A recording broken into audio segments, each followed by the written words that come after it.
Yeah, this is John. It's February, I don't know, February 2nd I think, or 3rd, 2011 blizzard. It's been going for, I have to say, a little over 24 hours. This is the alley behind my apartment. And we got, can't get through it all. It's over here at this garage. This snow drifts are over the garbage cans. You're looking at about 4.5 feet.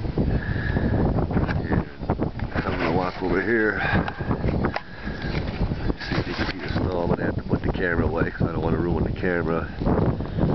We got, this is all impassable right now. There's no way. A garbage truck's gonna have a hard time getting through here. This is gonna have to require human digging to get this out.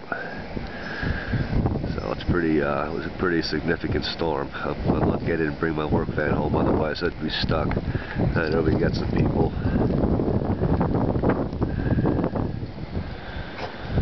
I'm gonna have to do some shoveling. I've been doing it on and off all night. And I'm gonna put the camera away for a bit and do some work, and I'll get back with you momentarily.